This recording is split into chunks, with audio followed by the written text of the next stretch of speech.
and thank you so much for joining us for your Smackdown post show.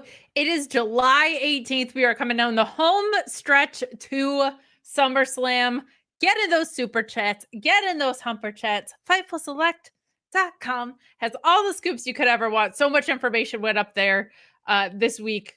We were going to tell you about AJ Styles. We really were, but TNA kind of beat us to it. But more details on AJ Styles being on Slammiversary on FightfulSelect.com. Also, some talent rotation about AEW between Will Ospreay and Kenny Omega. A couple people taking expected time off. Will Ospreay sounds like he's been working kind of banged up, which I know is surprising if you've ever seen one of his matches. That guy very clearly takes it so easy. But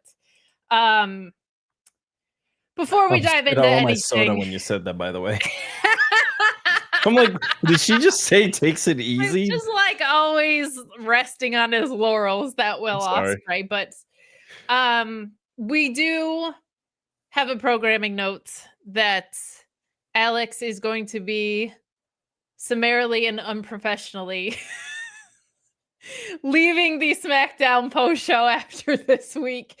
Look, to his credit, it was, we'll just be straight up. It was a contract negotiation. He said, look, if we're not making seven figures, I can't stay here. And I was like, listen, we understand your value, man, but like, we can't match that. And I ran up the flagpole to Sean and he said he'd see what we could do. He offered Alex a share of Fightful. We did everything we could to retain him, but his dreams are else right now. I'm just kidding. But it is. And he already locked me out of my email account, so we're good. Yeah, no, we told HR it was a whole thing of up the flagpole. He's going to be filming Wyatt family segments now. You figured it out. But Alex, we've done this for like 3 years. I mean, I've done it for fun. You've done it. I've just been sitting here looking pretty, you know. Yeah. I mean, you've had the collabs out. We've had so much fun.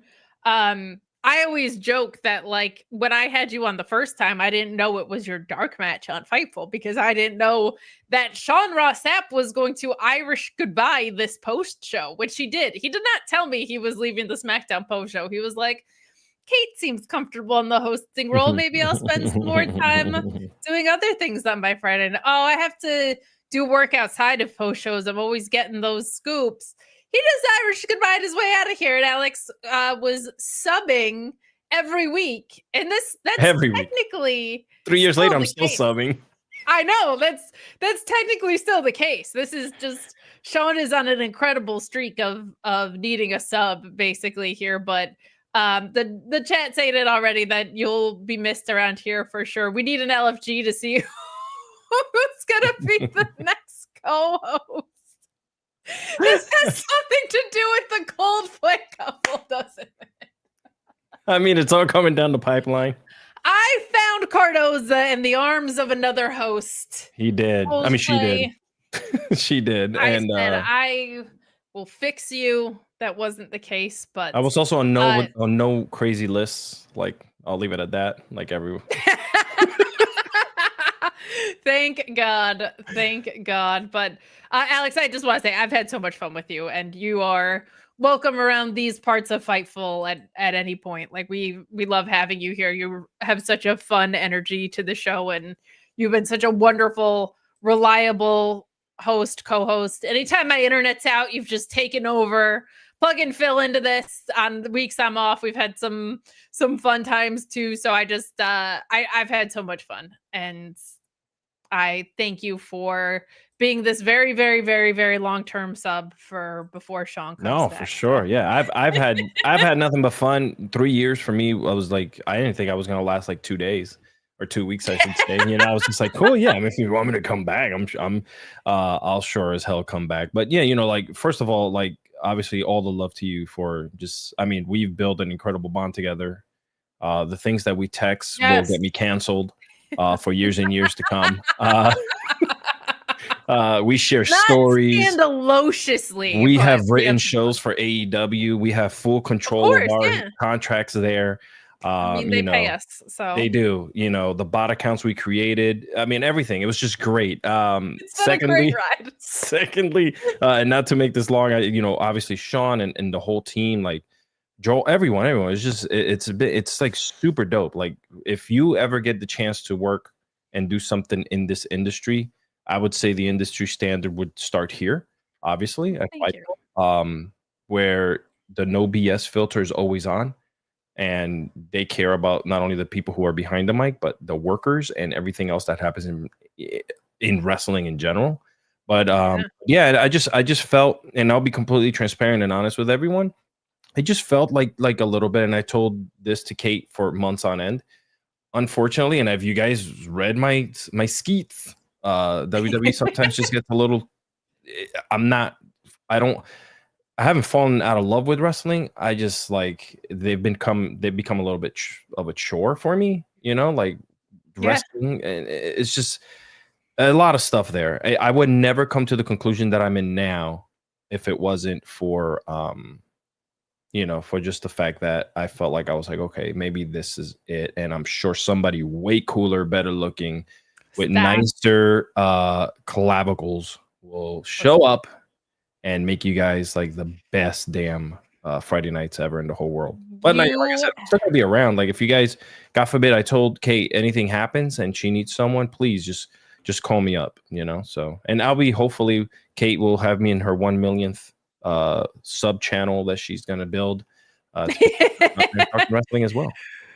We'll definitely have some fun on my own channel with Cardoza. He did AEW All In predictions with me, and we had a great time. We always have. We did, and I was right. I was right about the EVPs losing. Listen, Alex. Actually, I picked with you that they were going to win. Yeah, I was going to say, you chose one way with Freddie. You chose one way with me. I covered my bases, friends. I saw what you were doing. Kind of like getting caught by Coldplay, just covering my bases. That's it. It appropriate that it's Coldplay, because wasn't it Chris Martin and Gwyneth Paltrow who went through a conscious uncoupling? Mm-hmm. There it is. You're not leaving the show. We're having a conscious uncoupling, but let's dig into some chats because you guys have been generous already and early. Bad Robot saying, hello, favorite post show. Well, not anymore, because Alex is leaving, possibly late to the stream. My dad passed Sunday. I'm so sorry to hear. And tonight was the wake. He would watch wrestling with me as a kid and loved when I'd show him funny Fightful clips. Oh my gosh, my heart. Love you all. Thanks for the laugh. There's no greater privilege on this side of the mic than when we get messages. Wrestling is awesome and I love it. And it's like the most amazing form of storytelling. And there's so much value in wrestling. There is nothing that a wrestling match or move can bring as far as feeling satisfying as a podcaster that is paramount to, hey, watching this helped me and brought me some sort of relief. Nothing is. And Bad Robot, you're always so kind and supportive in the chat. And I think you had mentioned this on Sean's show too. And we just send you all the love in the world possible. And I hope that you feel an iota of the support that you give our community, because you are always here being kind to others, being wonderful. I'm sure your dad was awesome because he clearly seems to have raised somebody awesome in you. So we very much appreciate it. Look at all the love. Mad love. All the love showing up in the chat. Yeah. And you know what? There's nothing could ever prepare you for what you just went through. Specifically losing. You could lose family members, friends, etc. So, your parents are just on a totally different level. So, my condolences to you and your family. I'll pray for you and your family as well. Just, keep kicking ass, stay strong, and be that rock for your family that I know you are, dude. Hell yeah. In a very different chat, Norma says it's raining natties and Braun Breakers here. I'm assuming that's an incredibly creative way of saying cats and dogs. Wow.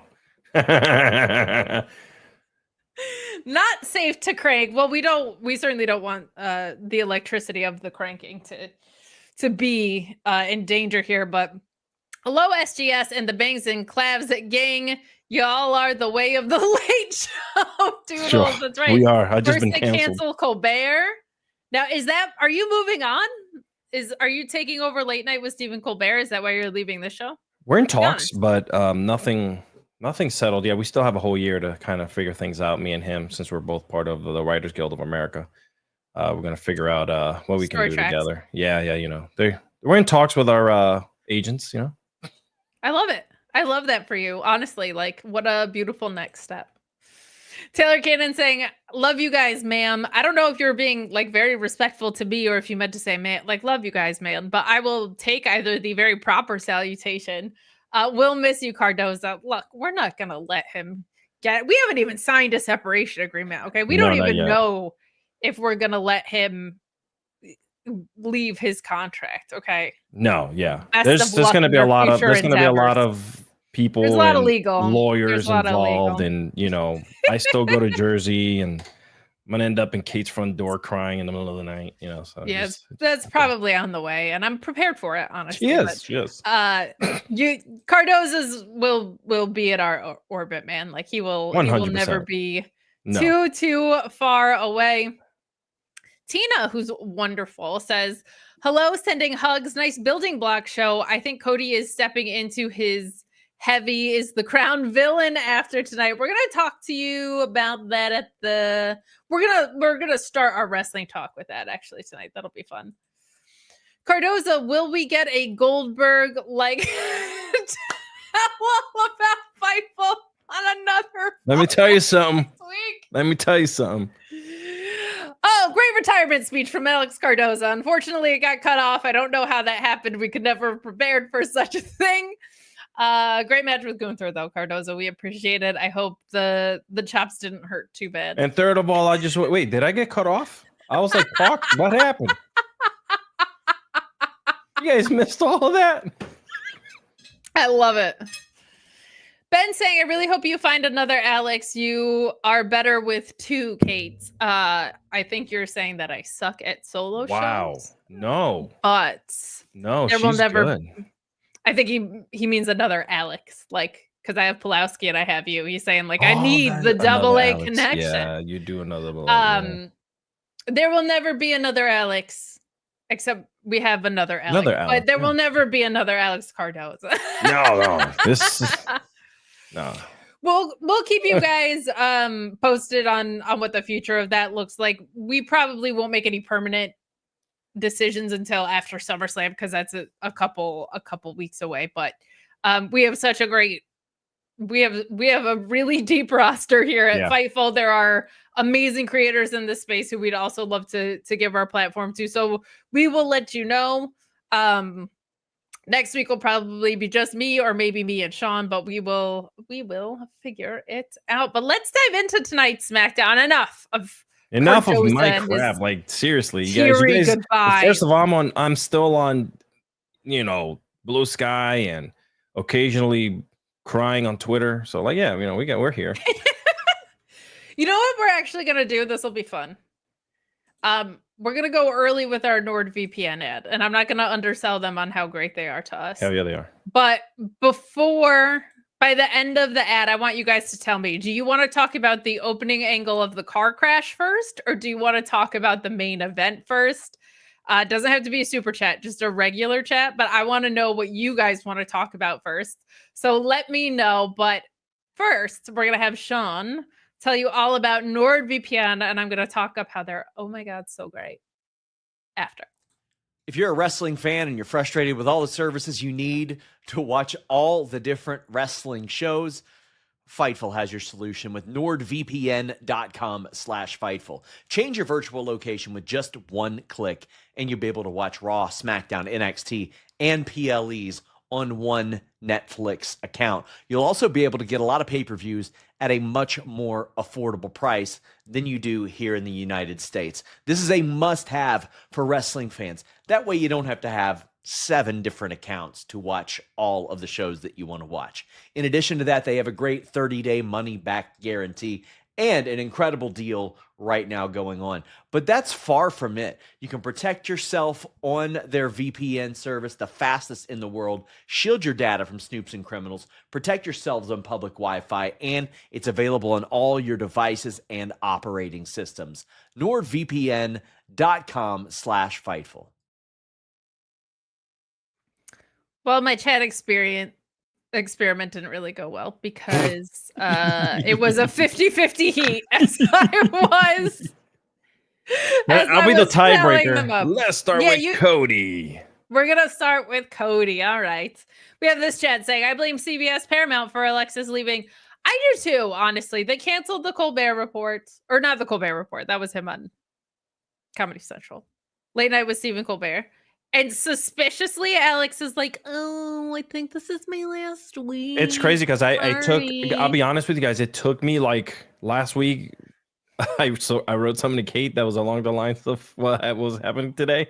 But then today it took me a long time to send that text message that I wrote out earlier today. And I was just like contemplating, but yeah.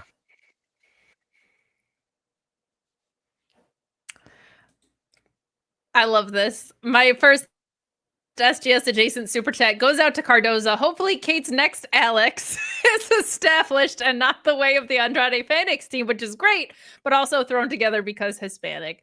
Well, you can't throw a team together for being Hispanic with me because I'm actually not Hispanic. You could throw another. We could do a white girl tag team. I could get like Boozy or someone. After 3 years with me, you're Hispanic. Yeah. Alex, my dear, I think it went the other way because you love Christmas, you love pumpkin spice, you love all the white girl stuff. I think it went in reverse. I've always had the leggings on. I have a nice ass, so I always just I sip Alex my lattes and my boots. It's not my birthday, but I got that cake, is what Alex said. Let's talk about Cody Rhodes. Cody's promos aren't always the most for me, but I kind of liked what we got from him tonight because we got some fire out of him. And he opens with saying, like, we're in Texas. It's the home state of my parents. It's the home state of one of my Royal Rumble wins. He clarifies his don't flinch tweet from the other day. And he lists, I kind of like that Cody stood on business, basically, in this. Like, I like that he was like, you want to know what I didn't flinch? Didn't flinch with Brock Lesnar. Didn't flinch with the Bloodline. Didn't flinch facing my friend and Jey Uso. Like, I like that he backed up what he was saying with less crocodile tears and more, look at how damn good I am. I'm coming back for that Cena title. And I also actually really liked this from John Cena when he was like, oh, I'm sorry. I'm going to be filming something for Netflix. I can't be at SummerSlam, but I'll see you in Paris, though. Like, I like that he dressed up this I'm a weasel thing and like, man, I wish I could be there. Like, this is the best that I can do right now. Like, this is the most available I can be. I felt like actually very, very well delivered for him. And I like that it wasn't chicken shit and that it was like, ha ha ha, run away. But it had that same core, but shrouded in this, like, I'm sorry, I'm being a hero somewhere else that day kind of thing. And his delivery gave you the impression that, like, if it was going to be rescheduled for Paris, it would be rescheduled for Survivor Series, that kind of thing. Like, so I actually kind of liked this. And I also like that, unlike most contract signings, he was like, listen, I can't sign this because if I do, that means the match is set in stone and I'm not available for that date. And then Cody literally forces his hand into signing the contract and reveals that the contract was for a street fight. I think a stipulation is desperately needed. But I also like that we had something in play that actually involved the contract signing. Like it involved the contract with the signing, because when I saw this segment, my initial reaction was, Cody won a tournament. What do we need a contract signing for? The tournament he won is the contract, basically. Like, why do we have to have a contract signing about it? But they made the actual contract consequential. So I really, really liked that about it. This contract signing and this Cody Cena segment, I liked a lot more than stuff that I've been getting from both of them up to this point. I thought it was a little more clever, and I thought Cody brought a little bit more sincerity and energy to this than a lot of his promos. I really like it when people back up what they say with all of their successes. how did you feel about our closing segment? If you're even going to work on your last day, if you don't have senioritis, just not even doing your opinions anymore. I just straight up didn't watch the show. I'm just here. I said I would be here for my last show, right? I didn't say I had to watch it. Now, first of all, Cody's we should have done a retirement tour for you. I have 4 more dates left. First of all, I'm doing a retirement podcast tour on Fightful. I'm going to every single show. You should. But no, I think Black Titantron with white pot and just a countdown of how many dates that's you have it. left. I love it. Honestly, like he's coming into his own. This is the first promo that I've seen where he wasn't attempting to cry. He didn't bring up a lot of the, mushy, same drawn out talk that he does, he mentioned more than just his dad this time. He mentioned his other family members, his brother, et cetera, et cetera. So it was good in the sense that it felt different finally coming from him, because it's always been like the pacing, making the faces, taking deep breaths, and my dad, like all those. It's always been that same like route. So I felt this one was good. Also, like Cena, on Cena's side, Cena turning into the chicken poop heel today was really, really good, because he's as of late he's just been that, talking on the mic, come at me. I do whatever I want. I don't care. But tonight it was like, actually I'm not gonna be a SummerSlam, right? I'm gonna go. That was it. And it was cool that like the way he grabbed his hand, I actually laughed when he grabbed his hand, put the pen in his hand, and signed it. I'm like, bro, legally binding? Probably. It was cool. I think he was signed it under distress. I don't think that holds up legally. I saw a couple million people say that they saw it happen. So, I don't know. He might win in court. I want the chat's opinion on this as well. I was thinking about this watching the segment, because this was the most I've liked Cody in a minute too. Is Cody just like the best championship chaser? And maybe not like, maybe we were a little exhausted on the reign. I don't think the booking of his reign was great. But like, does he have the fire when he's chasing something that you and I love? And when he holds the title, he has kind of the more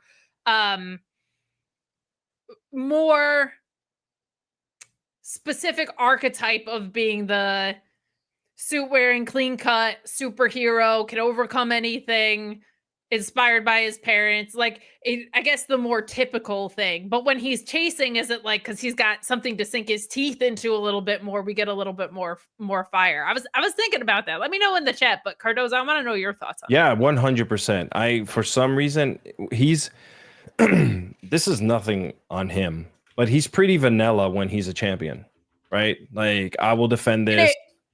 It works for WWE fans too. It's just for you and I hasn't been the most correct. Yeah, like it's like, okay, cool. Like, we're out there, we're doing our thing. We're gonna talk about how I'm gonna defend this championship and to the moon, right?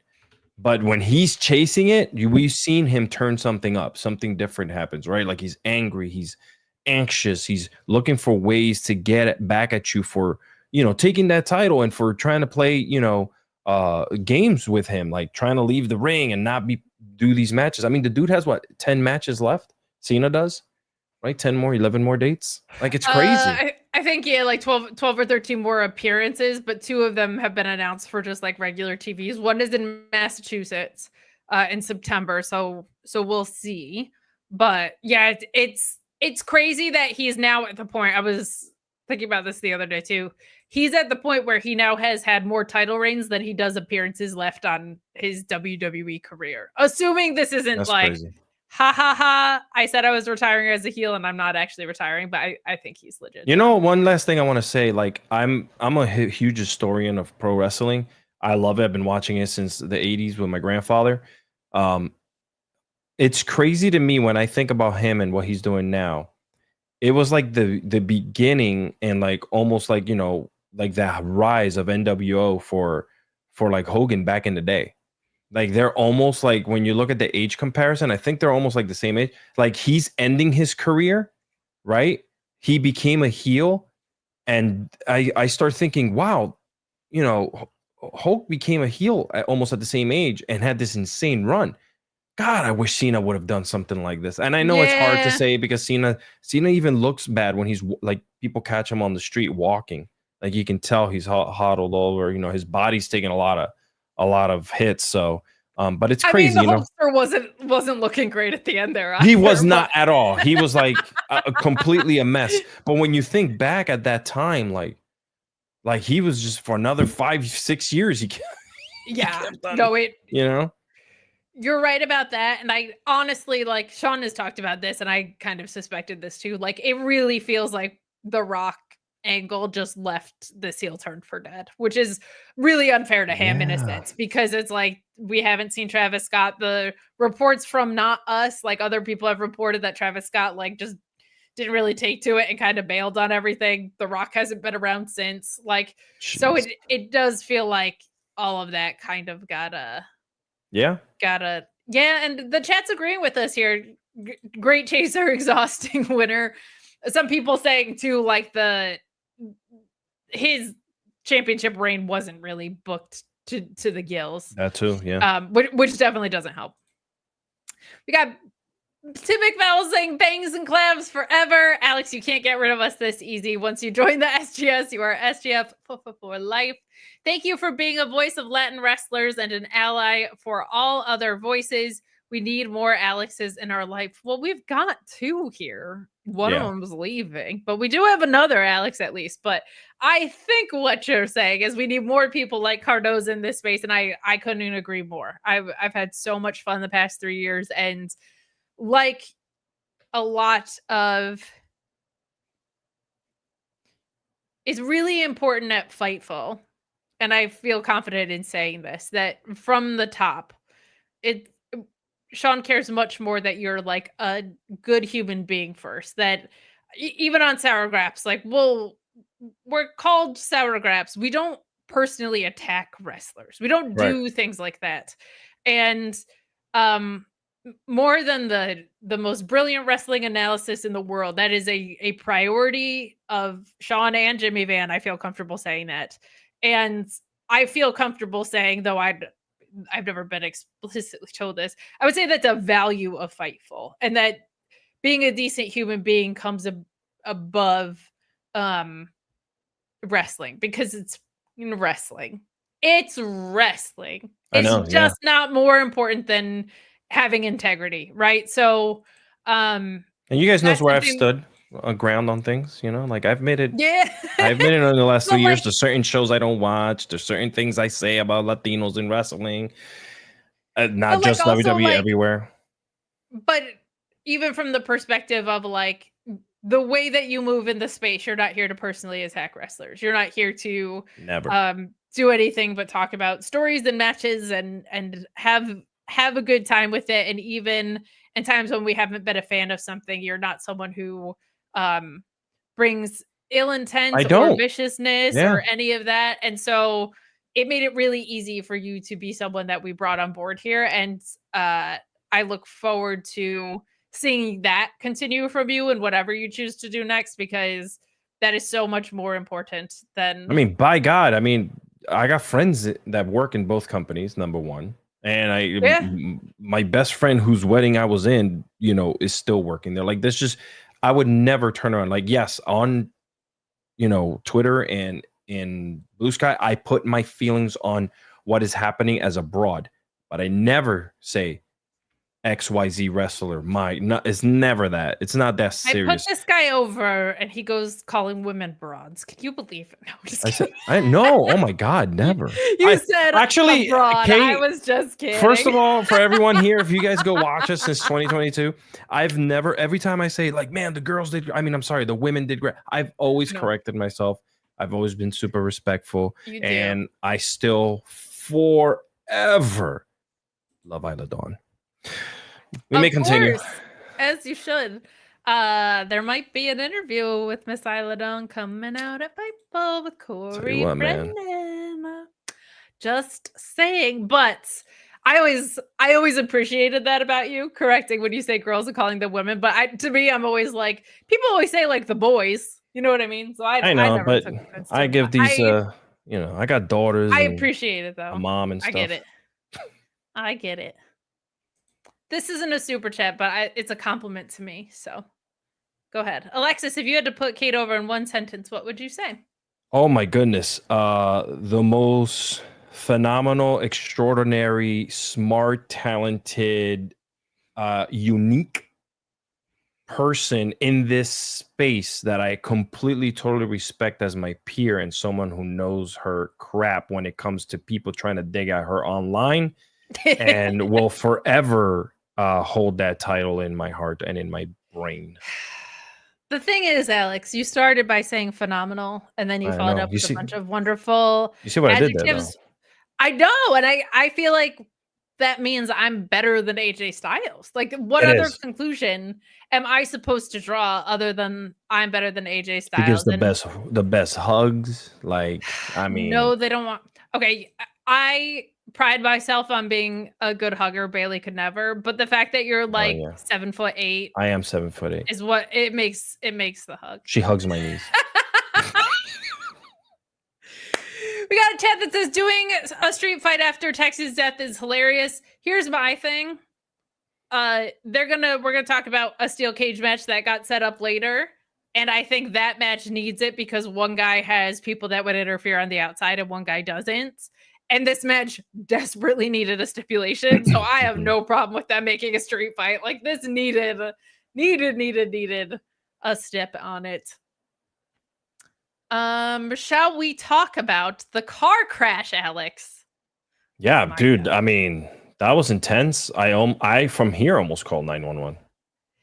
Never in WWE history has there been an investigation that started at the beginning of an episode and ended halfway through an episode. Whoever investigated the Jade Cargill situation for like 900 years needs to learn. They need to be trained by the same authorities that solved this case as quickly as they did. Because normally these backstage attacks go on forever or they go on unsolved. They were like, we need an hour and a half tops.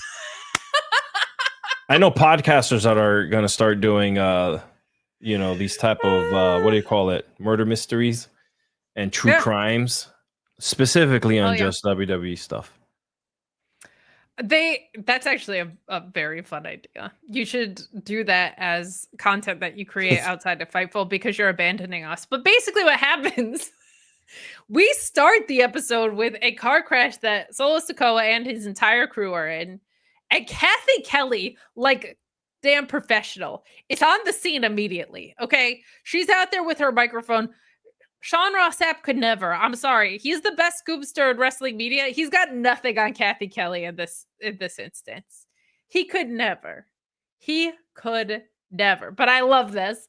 So Sakoa's crew's been taken out by this car crash. Cody Rhodes is on site and Adam Pearce is there. It looks like Nick Aldis was taking some time off, but we get told that Jacob Fatu is a person of interest in this. And Jacob Fatu says, I didn't do anything. Why am I a person of interest? That's not the way that I go about things. Like, absolutely not. So Fatu gets falsely accused and goes right for Solo after his name gets cleared, but not before we get this promo from Solo Sakoa. And I cannot express to you how incredible the turnaround for Solo Sakoa has been. Him having this sense of humor, him just having some, even when he's being vicious, some looseness about it instead of this stoic authoritarianism. Like he says, and I like that he makes points here. He says, I put food on the table of this guy's whole family. I made this guy a champion. I put money in this guy's pockets, and this is what he does to me. And then he says, once a criminal, always a criminal. I shouldn't be surprised. Damn, Solo Sakoa.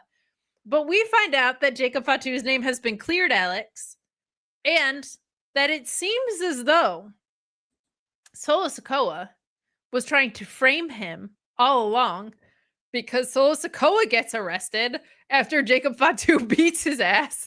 I love this. They're like, "You're cleared. You can go settle business however you need to." And Fatu's like, "Bet." Like goes down to the ring and beats the crap out of Solo Sakoa. This was so much fun.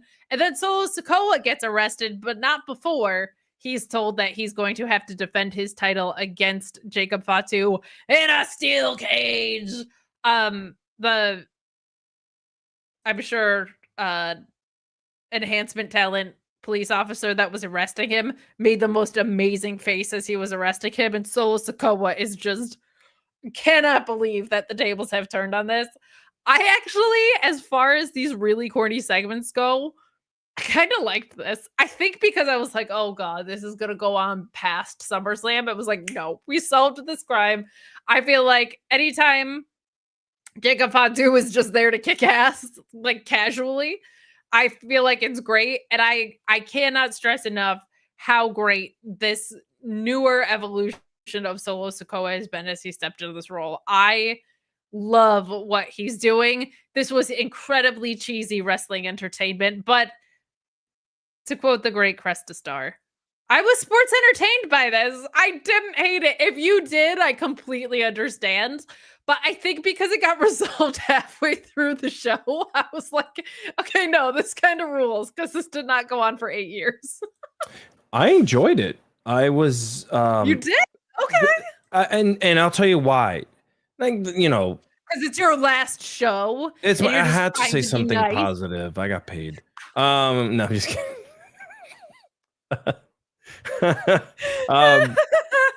I've said this when we first started getting Solo in the Bloodline, and then Solo in Bloodline 2.0. You know, from the enforcer never really talking to kind of like getting his hands dirty, to having suits that didn't fit him, to finally getting tailored, to, you know, claiming his own brand and doing his own thing, to finally getting the chains off himself and talking freely and making his character stand out, in from facial expressions to the way he tells the story in the ring. You know, all of that has worked for him, and all of that was what made this segment what it was. It wasn't the fake rent-a-cops, right? It wasn't the enhanced talent who they used that from 300,000 billion light years away. You can tell weren't real cops. To, first of all, the clothing alone, cops' clothing is not that crispy. Trust me. Secondly, the you know, the car crash scene, like that was a hell of a lot of damage, like the way that for a small parking garage where they were at. So kudos on them, though. Eyes. Yeah, he was bleeding, like things were bad. Kudos on them to try to make this work. They were able to stuff all of this in a 2-hour show. So yes, it all worked very well. Just like how I enjoyed Swerve destroying the limo on AEW, the same way I enjoyed this segment with Jacob and Solo. Solo's, if this is the last word you hear from me here on Fightful, Solo is it, man. He will, for me, unfortunately, he'll always just be like a secondary top tier talent, secondary top tier, right? Not kind of quite make it to the very, very top, but God, he's still there. He's still fighting for it. And I think that he's just excellent. Yeah, I feel like this conversation has happened already, but like Fatu just coming in and being like, that's, yeah, you need me to kill it at literally everything. I think kind of derailed Solo a little bit for a while, but he has found something completely different that's working so well. And that just makes me so happy. Anthony Velasquez saying, outside of the tag team division, Solo has been the best part of SmackDown recently. Hope he retains at SummerSlam and move Fatu up into the world title picture. You know, that's an interesting call. I feel like they're going to hot potato it back to Fatu. I'm a little torn by that chat because I feel like Jacob Fatu is world championship caliber wrestler right now. I also feel like we need someone that feels this big and important in the mid card to reestablish that title. Like LA Knight had a great reign. The Shinsuke stuff didn't really work. Fatu was off to a good start, but I think this idea of hot potatoing a title, which they used to do obnoxiously often and they don't really do anymore, is actually a really productive thing. I kind of prefer when mid-card stories are about the title more than family dynamics because those are traditionally the workhorse ones. But I can't say this is a bad wrestling move, and I'm so happy that Solo Sakoa has found this niche. Where do you sit on that? Are you like put Fatu in the world title picture? He's ready for it. Yeah, after SummerSlam, I think like you kind of build to it. I think that he goes. I would love for him to go into Royal Rumble and make a name for himself. You know, the thing is, like with everything that's happening around the world title picture, like would you have to switch in brands?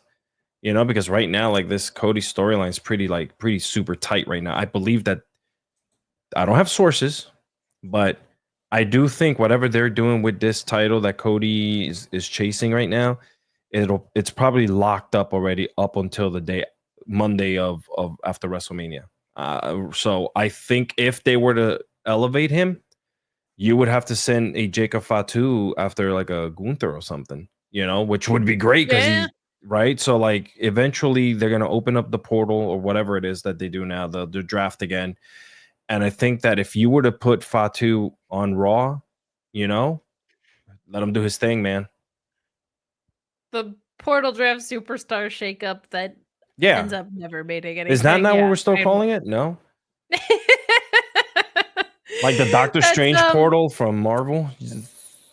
It's like, I don't know if you're a fan of The Office, but the Michael Scott Babies Cure Fun Run, whatever, where he goes for the cure at the end. That's what the draft has become. That's what the draft has become. But I think Fatu is there if they wanted to give him that kind of push. I just think him winning back the title cements him as like the face side of things. But we'll see, man. Or even continue to elevate him. The Intercontinental Championship is above the US title in my eyes. You know, you continue. You don't have to like, you know, do whatever you're gonna do there. Like have them go after that, and then like it used to be that way, Kate. It used to be that you would go up the ranks from the European title to XYZ all the way up to like, okay, now it's time for him to go after the world title. Well, let's be real. It's like 24/7 title, huge gap, right? Like that's where we're at. And it's like 24/7 title, huge gap. They should bring that back. Those are great butterfly belts. They should. I mean, split the brands, bring back the butterfly belt. Oh wait, they already have a split brand. They should do the 24/7 title across brands in the way that they had it, where it was like everybody was just always running after it, but they just run across they run through NXT, they run through SmackDown. Oh my gosh. I'm all for it. Yeah. I'm all for it. Evolve, TNA. Yeah. I love this. No, they should not. I hear you, Sabrina. I was making a funny. Sabrina, I thought we were friends. We want it back. Sabrina. Well, let's what should we talk about next? Let's talk about Alexa and Charlotte, because I gotta say I'm very intrigued by this dynamic. And the two things we've talked about so far are not matches, but they were really, really hot angles and rare cheesy wrestling W, I feel like, with that car angle. But I really am starting to love this alliance of convenience thing, man. I feel like Charlotte has settled into who she could be on the face side of things. I feel like it's never really clicked before, but she tells Alexa here, who is dressed like a cheerleader, with her Lily doll, that she talked to Adam Pearce and they have a tag match at SummerSlam because they didn't really lose the Evolution one, even though they didn't win it. It's like, well, we didn't really lose. And Alexa's basically like, just like that, you got us a tag title shot. And she goes, well, I'm still Charlotte Flair. Which I thought was such a clever little gentle troll. Like it wasn't so aggressive that it made you feel like this woman's a heel. But it was like a nice little nod to what people say about Charlotte and also the character who Charlotte has been to this point. And Charlotte is in this like cropped half shirt that says we're not friends. And Alexa looks like a cheerleader and she says, well, I'll be out there for you. And she said, this is a singles match. Like, I don't need you out there for this. And she goes, you look like a cheerleader. And she goes, I will be your cheerleader. They have a really, really fun chemistry. And she goes out to face Raquel, who of course has Roxanne on her side. And I really actually quite liked this match. Like, Charlotte gets the no selling criticism a lot. And there are times where I see that pop up. Like, I guess the one that broke my heart was like, I saw Julia do a standing twisting neck breaker. And that is one of my favorite moves in all of wrestling. It's a ZSJ coded move. I love it. And she did no sell it. But I think with Raquel, because the pace of the match and because the size of Raquel, something extra was there in the chemistry. And like, the whole match was selling because it was all big bombs at each other. These are two really, really strong women. This is honestly like one of my favorite matches since Charlotte has been back, because I feel like as she's getting her legs back under her post-injury, there's been some stuff that hasn't been my favorite work of hers, but I think she's one of the very best in-ring performers I've ever seen. And I feel like this was a good match for Raquel. It's up there. She had a great match with Rhea in the street fight that they had that was built around the psychology of not using the table, which I thought was really clever in their street fight. But I gotta say, like, this really, really clicked. And we get this fun ending where Roxanne tries to interfere. And while the ref is distracted, Alexa Bliss says, you know what? Fair game. And she interferes. And you have Charlotte doing a roll-up because Alexa did this behind the ref's back. So you get a super kick in the roll-up for the win. I normally don't like it when face is cheap, but there's something that was kind of cute about, like, well, I'll give you, it was just a reply almost to what Roxanne did because the spots were similar. Whoever produced this match, I hope it's on Fightful Select. But I really applaud them because I actually really liked the layout of this, and I felt like it made Raquel look really good. It made Charlotte look good, and the alliances made sense, and they were kind of able to get away with a heel move at the end that didn't feel overly heelish. It felt babyface-ish. So I have a lot of positive things to say about this episode of SmackDown, actually. And this match I thought was a really productive use of story, and I thought it was productive for both of the competitors in it quite a bit. Orion Ben saying that it felt like a TJ match. I wouldn't be surprised if we find out it's a TJ Wilson match. What did you think of? I know you like it when big strong women kick the crap out of each other, Cardosa. You tell me. I'm all about it, man. I've always said this. If you can power slam me and choke me out at the same time, yeah, my dream. There you go. Yeah. Listen, I think the ladies did well. I think that it was a good mix of what was going on. Not too much with the interference crap, right? Because we kind of get tired of that rather quickly. The thing that the only downside, because I don't want to be overly positive tonight, is that gotta go out as a hater, bro.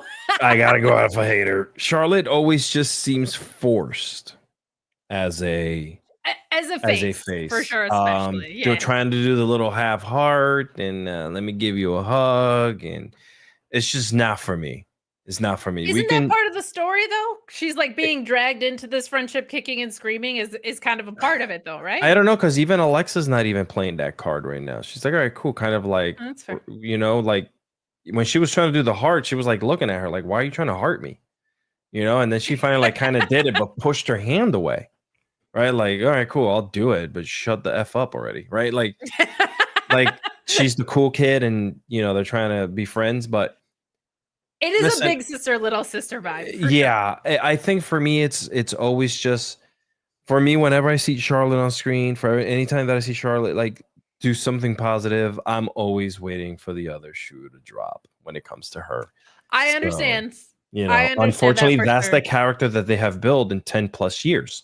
So that's what we are looking to expect. And anything that's in that realm of the gray area that they might not happen. Whoa, Alex. What? Are you saying that WWE tag teams sometimes use the tag title picture to break up friendships and have dissension around them? Is that what you are implying on the show, sir?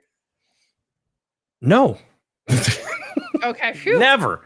I've watched enough WWE television to know that this stuff, this little friendship finagling crap never goes wrong. Ever. Not once. Not once has it gone wrong.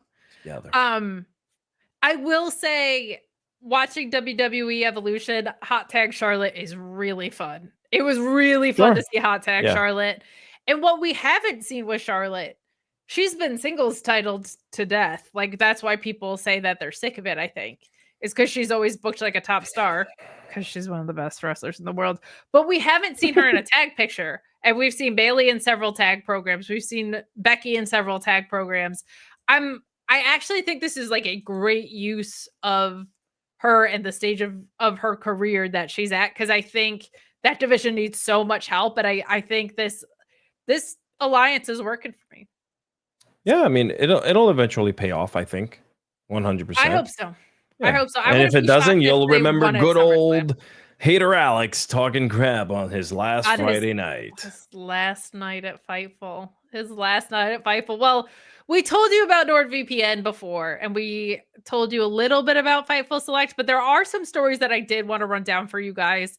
There are details on a report that Mike Johnson from PW Insider had reported earlier on the TKO severance changes. So WWE used to have, by all accounts, more favorable severance package, essentially, for talent that were being let go than TKO does. That alignment has now forced basically talent to adapt to the same rules as TKO, which was a much less favorable situation. But details about that on FightfulSelect.com for you. Mike Johnson with the original report, but a lot of details. I mean, like Cobra Insurance levels of details for you.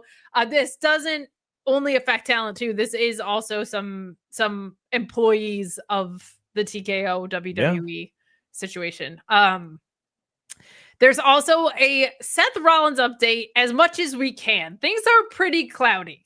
Initially, it seemed like Rollins had a legitimate injury, and then things went quiet to Sean. So we don't know what the deal is yet. I am intrigued to see what happens here because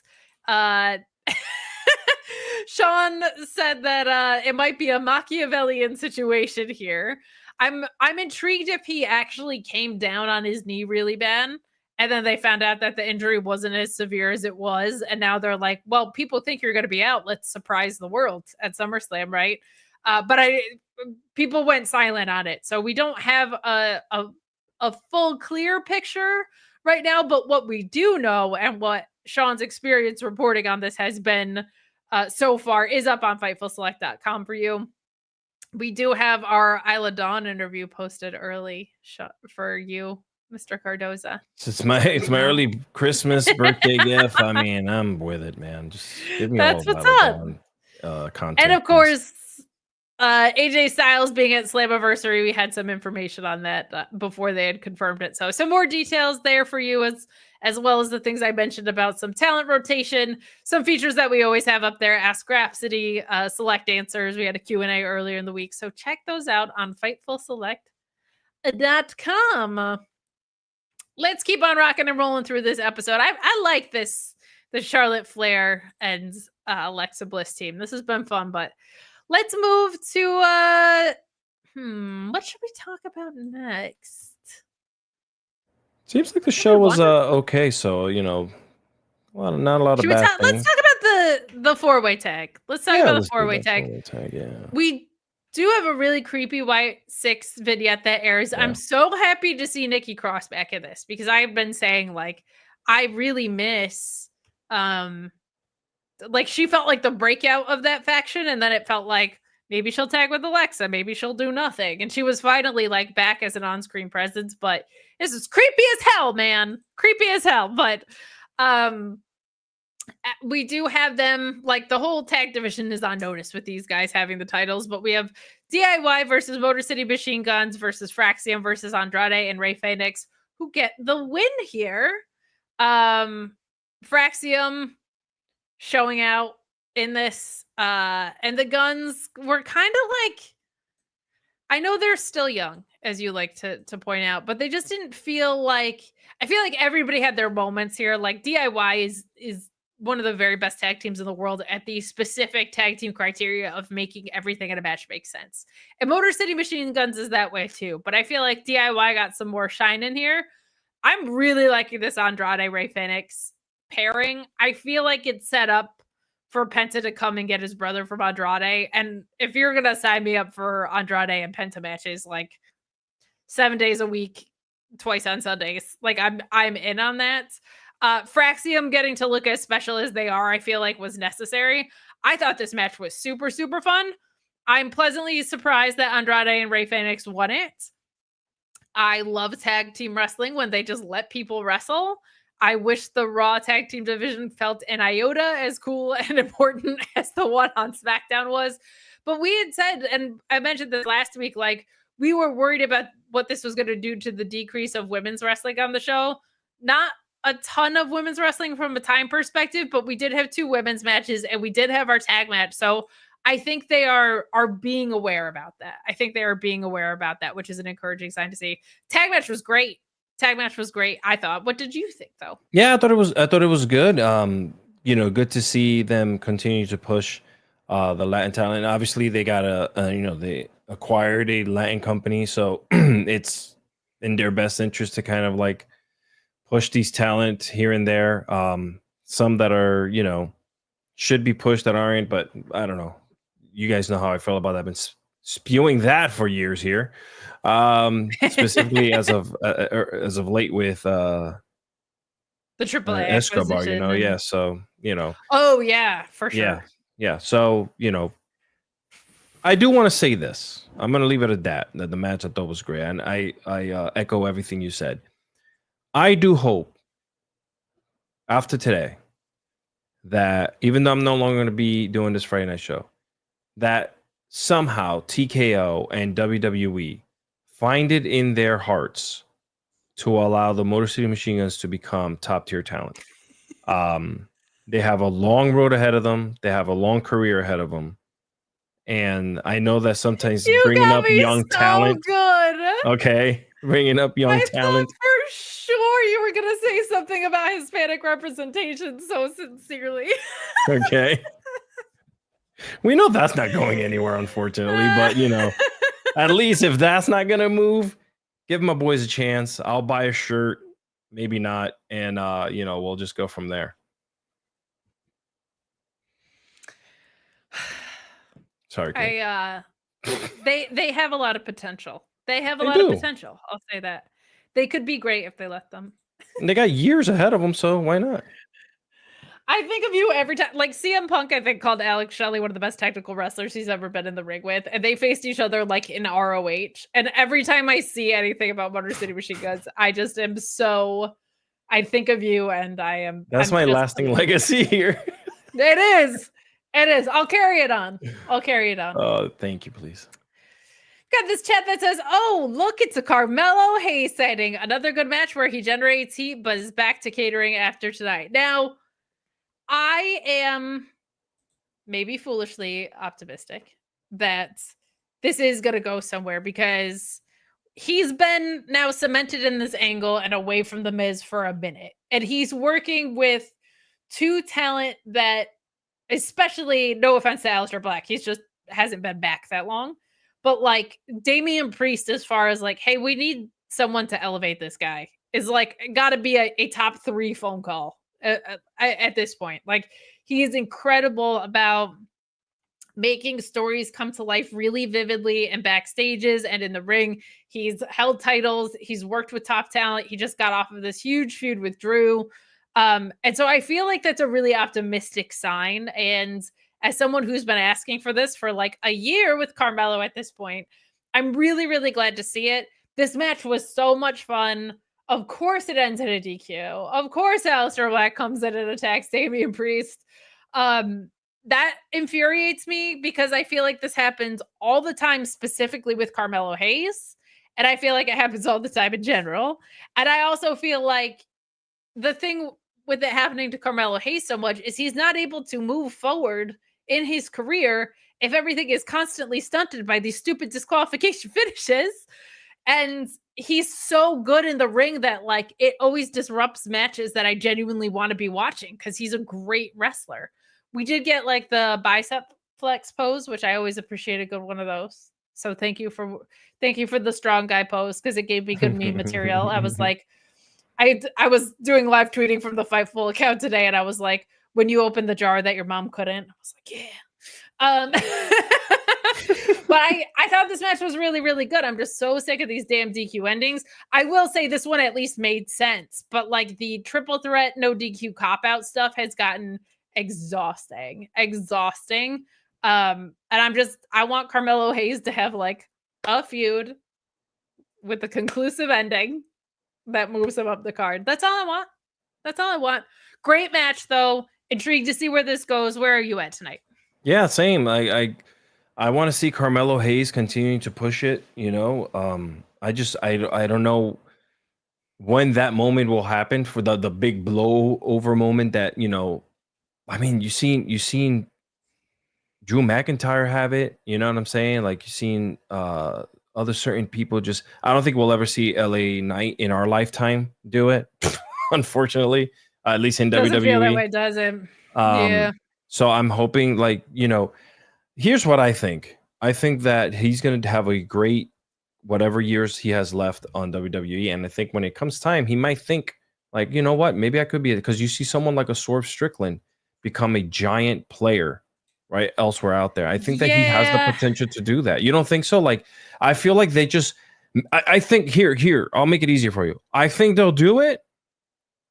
But it would be something like the World Heavyweight Championship, right? The secondary title that's on Raw right now on Gunther, right? Like that's if they go finally say let's bite the bullet and go with it. That's what I think. We saw Jey Uso. Was it Jey Uso? Yeah, Jey Uso won it, right? So yes, yeah. Anything's possible. Not hating on Jey, but that run wasn't. No, he's like. Yeah, it was a 52-day run or whatever. He was certainly transitional. I feel like when you talk about like LA Knight straights, I feel like they are tailor-made for what WWE does with Swerve. I feel like he could, I'll put it this way. I think you're right in that he could thrive in either environment. I think he's best suited for WWE, and I think Swerve is best suited for AEW. Got it. So he's more of an entertainer, you think? More entertainer. I do. More in that aspect. I mean, yeah, from the end. But like, look at now that I think about his NXT, Toni Storm, right? Like, like Toni Storm is an insane entertainer, but she makes it work at AEW. So I feel like anybody could go in any environment. I just feel like the other thing is like I think he's in his 40s now, so we'll see. I think he just signed a contract. I don't know how much. Larry Aloysius Knight. Oh, okay. Yeah. I think he signed like pretty recently. 43 or something like that. Yeah. He's up there. He's up there with AJ Styles. So.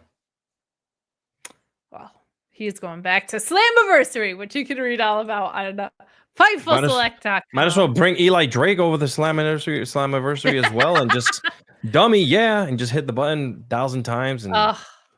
Put him in the Hall of Fame. Give me the dummy button. Give me the dummy button. A great time. It was. Let's keep rocking and rolling through this. Really, really fun. Damian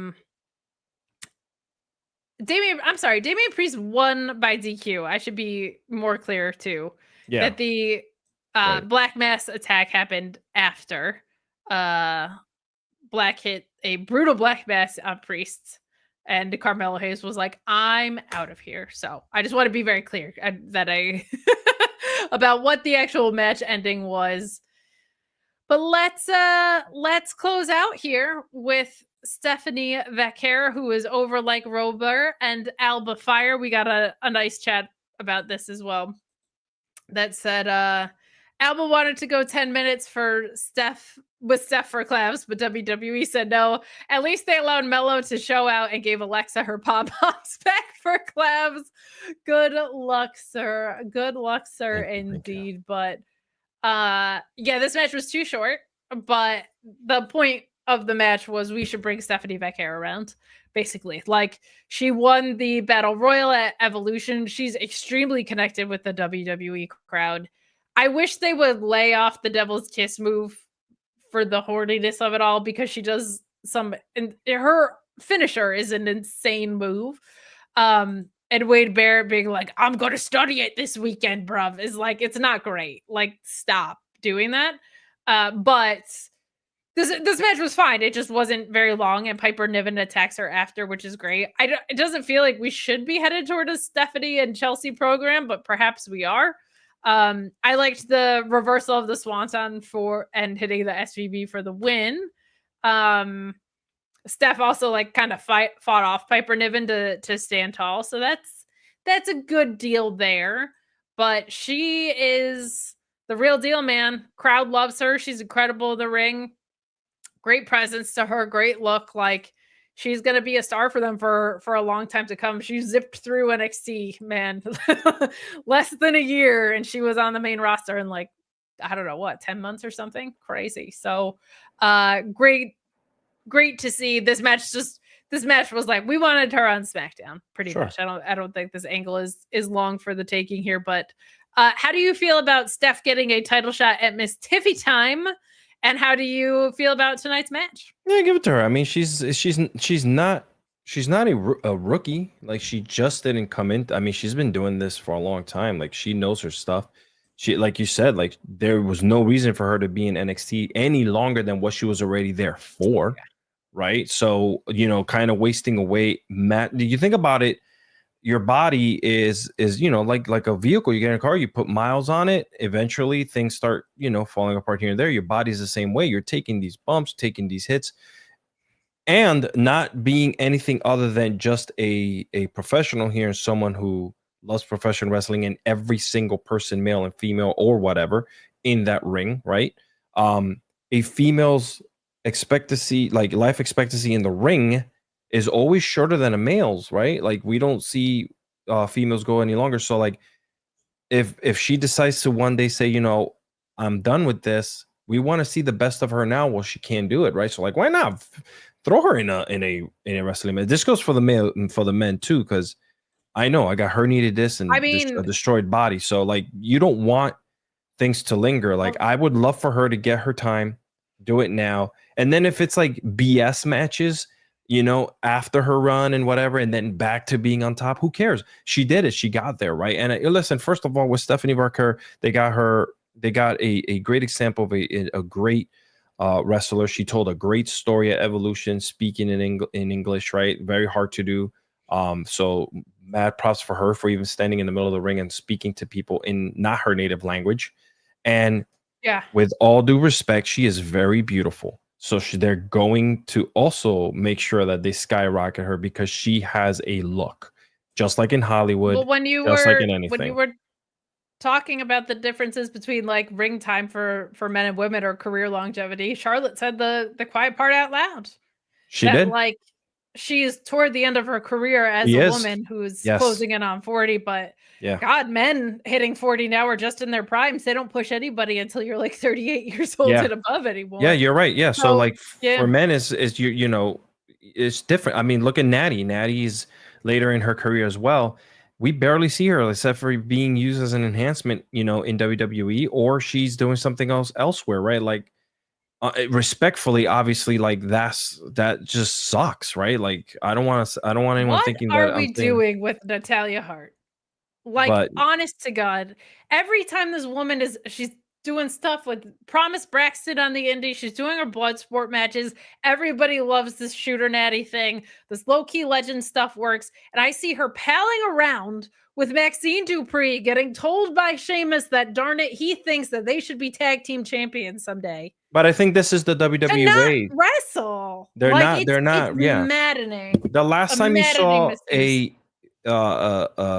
women getting late in their age kind of like be still presented was like the Great Moolah and whatnot, like they were getting thrown through tables by the Dudley boys, like, and they were still like doing their shtick, right? They're like, funny moments in the ring and stuff like that, right? But But it's a Yes, they were totally not, different like, world being too. taken seriously. The women are also very athletic and very in tune with who they are, their bodies, and what they want for their careers. So, Yeah. put It'll everything be that you. interesting to see Yeah. if it starts to change now. Yeah, But I mean, look at they let Charlotte. You speak about Charlotte. Charlotte came through the butterfly belt, didn't she?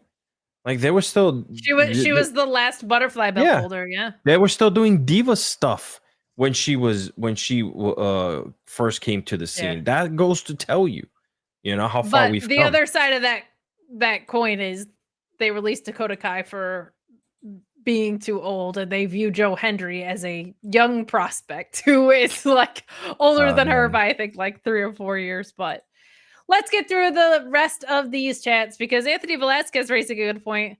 Julia is really going to be left off a 2-night SummerSlam card, is she? They really don't care about the women's US title.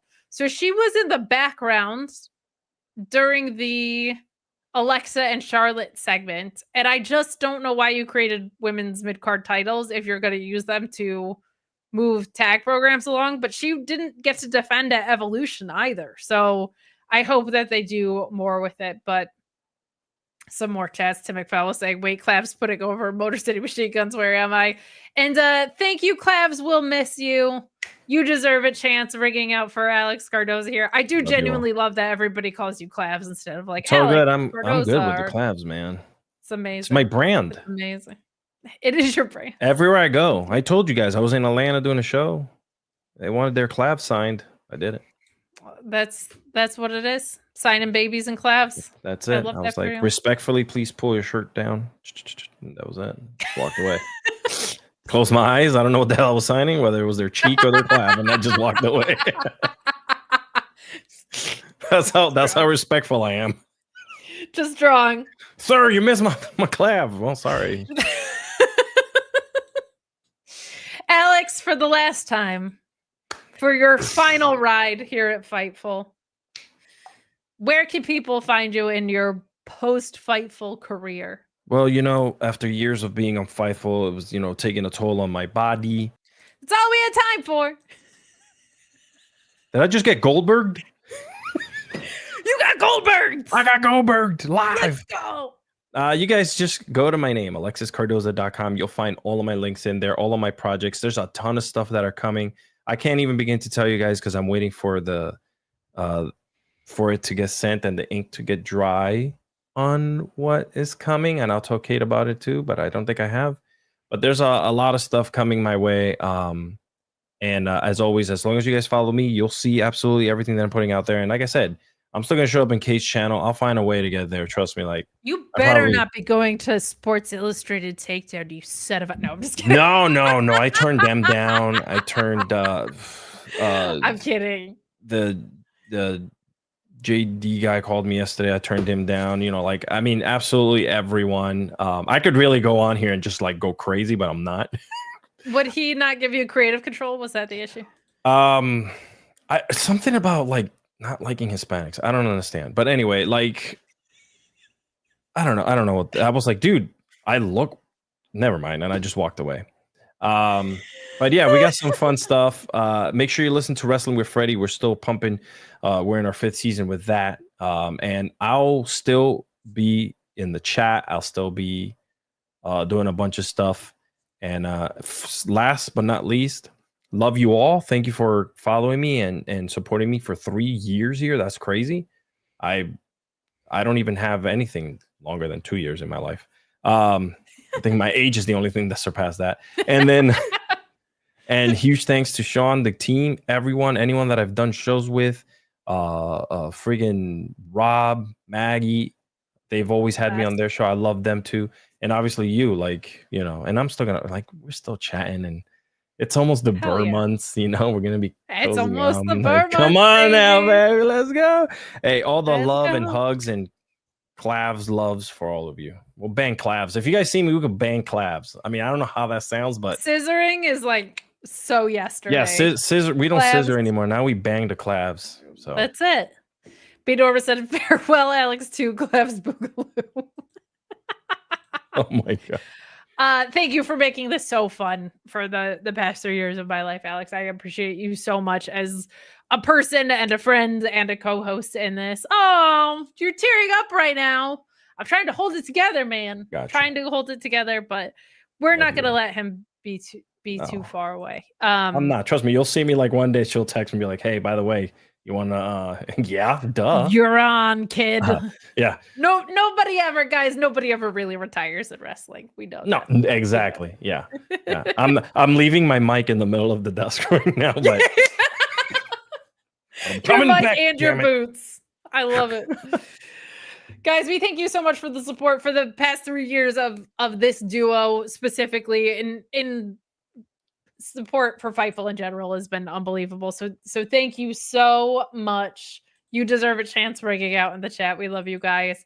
Stay tuned this weekend for Grapsity and your Collision post show. And we've got a busy summer that just does not stop. SummerSlam, Forbidden Door, All Out. We're practically giving shows away. So stick around with us. We will see you. Well, I will see you next week.